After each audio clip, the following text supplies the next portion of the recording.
You're listening to an Airwave Media Podcast. Feel like who art Ed? Try to slice it. Who art is Mr. Wood, art Ed me? Good. Either way, it's ambiguous. It works on so many levels. I know. That's off to a great start.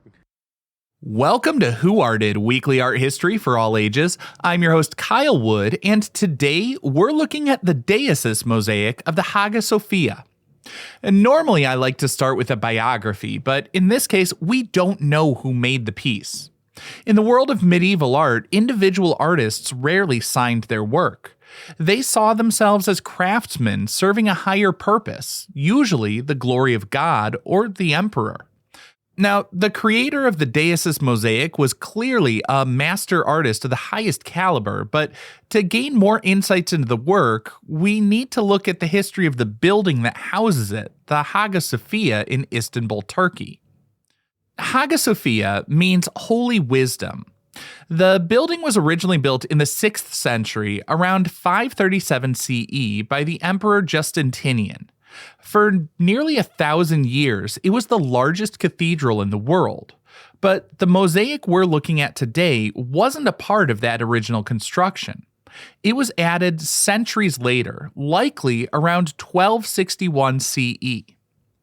For over 50 years, from 1204 to 1261, Constantinople had been occupied by Latin crusaders from Western Europe. During this time, the city was looted, and the Hagia Sophia was converted into a Roman Catholic cathedral. Much of the city's intense wealth and artistic heritage was either stolen or destroyed. When the Byzantine Greeks finally recaptured the city in 1261 under Emperor Michael VIII Palaeologan, their great church was in bad shape. This period of reclaiming the city sparked what historians call the Palaeologan Renaissance. It was a sort of Byzantine cultural rebirth. They were eager to restore the glory of their empire and their faith. So part of the plan was to redecorate the Hagia Sophia to celebrate the return of Orthodox Christianity. And Byzantine art is famous for being somewhat rigid. Figures usually look stiff, floating against gold backgrounds, with very stylized features. The goal wasn't to show what a person looked like, but rather to show what the spirit looked like. They were meant to be windows into heaven, not mirrors to the earth. But the artists who created the Deesis Mosaic did something different. While they used the traditional materials like gold, glass, colored stones, and marble, they introduced a level of softness and humanity that really hadn't been seen before in Byzantine art. Now, if I could nerd out a little bit with a science connection here, Byzantine mosaicists were essentially optical engineers. They didn't just glue the tiles flat against the wall. They would angle the gold tiles, called tesserae, slightly downward or sideways so that they would catch the light from the windows or the candles below. As the viewer moved, or the sun moved across the sky, with the light refracting at different angles, the picture would sparkle and seem to move. The Deesis Mosaic is located in the south gallery of the Hagia Sophia, and this area was historically reserved for the imperial family and court members during services. You could say it was as much a political statement as a religious one, asserting the divine right of the emperors who had just retaken the city. While it is thoroughly Byzantine, the softness and emotional depth are seen by some as a precursor to the Italian Renaissance that would happen in Florence and Rome a few centuries later. Some art historians even wonder if Italian artists like Giotto might have seen works like this and been inspired by them. Now, let's take a closer look at the Deesis Mosaic. Let's start with the name. The word deesis is Greek for prayer or supplication. The standard composition for a deesis features 3 figures: Jesus Christ in the center, with the Virgin Mary on his left and John the Baptist on his right. Both Mary and John are shown with their hands raised and heads bowed, leaning towards Jesus. They're pleading with him, interceding on behalf of humanity, asking for mercy for the souls of the world. This mosaic is massive, although sadly it's not entirely intact. Originally, the whole scene would have covered a large section of the wall, but today the bottom half is mostly gone, likely destroyed by water damage and honestly just centuries of neglect. But the top halves of the figures, especially their faces, are incredibly well preserved. We see Christ holding a book of Gospels, his hand raised in a blessing. The figures are set against a vast shimmering gold background that eliminates any sense of earthly time or place.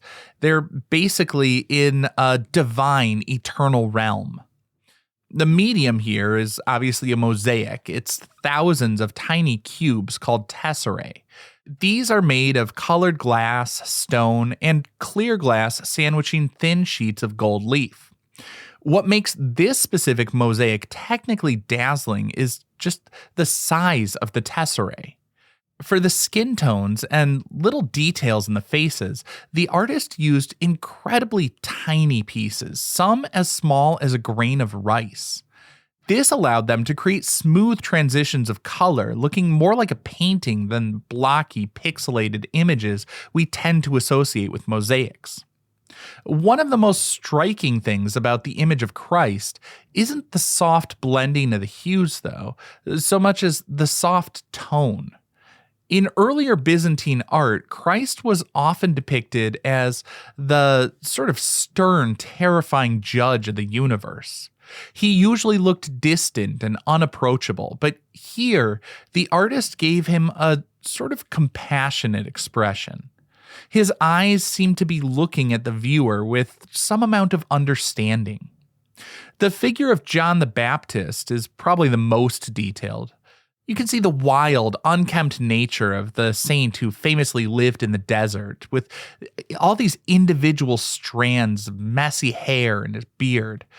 The shadows under his eyes and wrinkles on the forehead give that sense of exhaustion and intense spiritual focus. I love the use of complementary colors in the shading. We see these greens and olives mixed with pinks in the skin tones. From a distance, your eye blends these distinct colors together to create a lifelike, vibrant flesh tone. It's the same kind of optical color mixing technique Impressionists and Post-Impressionists were exploring in the 19th century, but this was being carried out in the 1200s.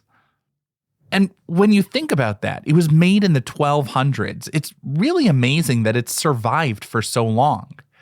It was around for the fall of the Byzantine Empire in 1453 when the Ottomans conquered the city.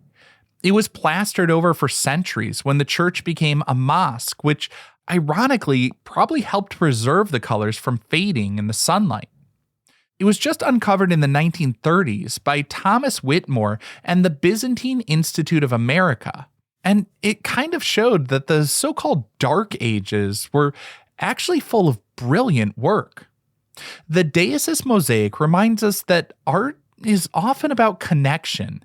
It connects Mary and John to Jesus, it connects the viewer to the divine, and it connects us, about 800 years later, to a master artist who knew how to turn cold stone into human emotion. This concludes this week's episode of Who Arted, part of the Airwave Media Podcast Network. If you found this tolerable, please leave a rating or review on your favorite podcast app. You can find images of the work being discussed this week and every week on social media at Who Arted Podcast on Twitter, Instagram, and TikTok, and of course on the website whoartedpodcast.com. Podcast done.